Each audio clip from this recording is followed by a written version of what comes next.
Welcome back. This video is about the top 10 best Summer Olympic opening ceremony in history. Let's begin the video. 10.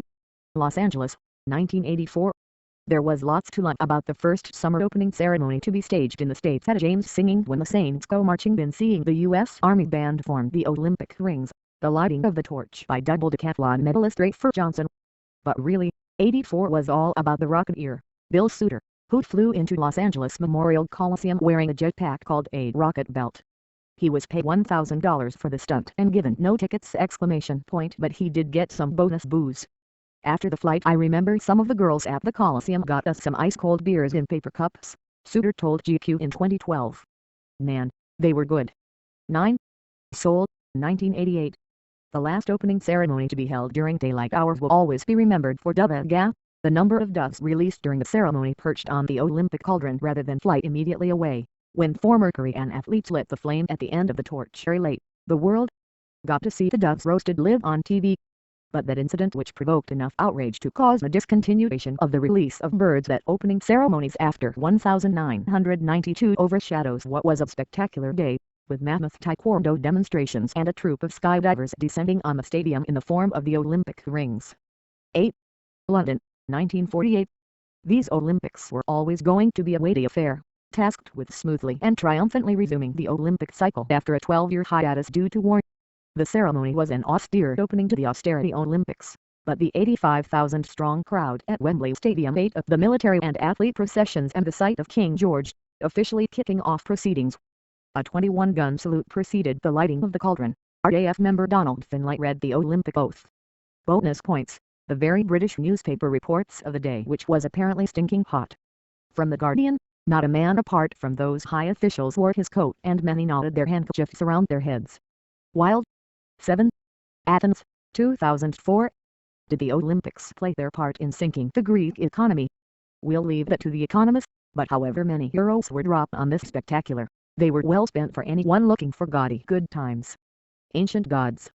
A giant high-tech pool. Bjork. The 72,000 people in attendance and billions watching at home in the U.S., they were watching an opening ceremony in HD for the first time ever. Got it all. They even got Tiesto, the first DJ to ever play at an opening ceremony, who supplied the wordless trance soundtrack to the Parade of Nations. 6.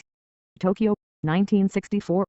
The first Olympics to be broadcast live internationally, and the first to be broadcast in color, was a moment rich in history. Yes, that was Emperor Hirohito, in whose name the Pearl Harbor attacks were carried out, who opened proceedings and stood watching from a special box in National Stadium.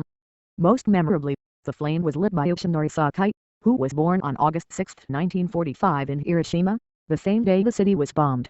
He never competed in the games but was chosen to symbolize a new and peaceful direction for the nation. 5. Barcelona, 1992. Wipe the memory of the execrable Andrew Lloyd Webber penned Amigos para siempre from your memory, and Barcelona stands as one of the most delightful opening ceremonies in recent history. Mammoth puppets dazzled the 67,000 spectators at the stadium. Estadio Olímpico companies, Paralympic archer Antonio Rebello lit the flame by shooting the flaming arrow, and Freddie Mercury performed Sort of.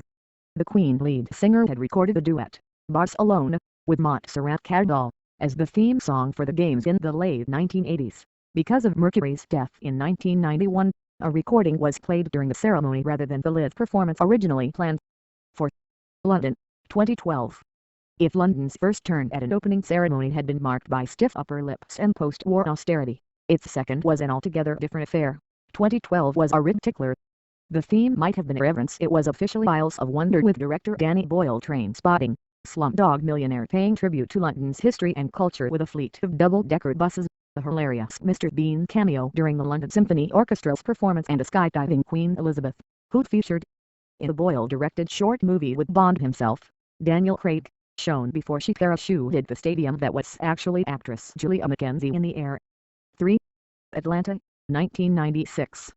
Part pet rally marching bands, cheerleaders, pickup trucks, part nostalgic ode to the Old South with a stunning rendition of Georgia on My Mind from Gladys Knight. The opening ceremony for the centennial modern Olympic Games answered the lavishness of Barcelona with an unabashed celebration of America.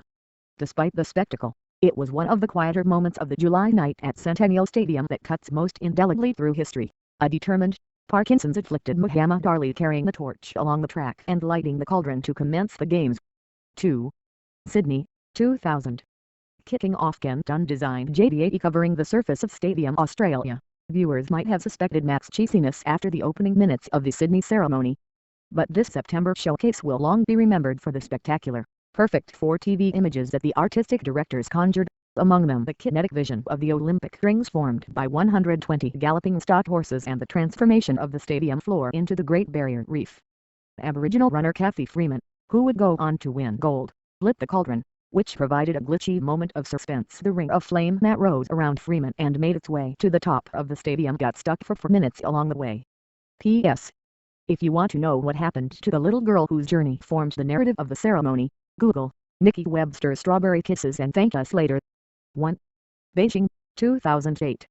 There are few who saw what went down in the Bird's Nest officially Beijing National Stadium on August 8, 2008. Who would quarrel with the many who say the Chinese gave the world the best opening ceremony so far?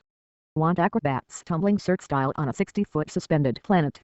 Want black-clad dancers painting Chinese characters across giant scrolls like magic human pens? Want smiley face fireworks? China had your back. They even gave us a fabulous Communist Party micro-scandal when it was revealed that Lin Mihao, tasked with singing Ode to the Motherland, had in fact mimed to a recording of another little girl after a member of the Politburo decided her voice wasn't up to snuff. The other little girl wasn't photogenic enough for the main stage. Made in China isn't always cheap, though. How much did it cost China to drop our jaws? Reportedly, a cool dollars thus 100 million. Thank you for watching this video. Check out our top 10 most expensive Olympic game ever and hit that subscribe button.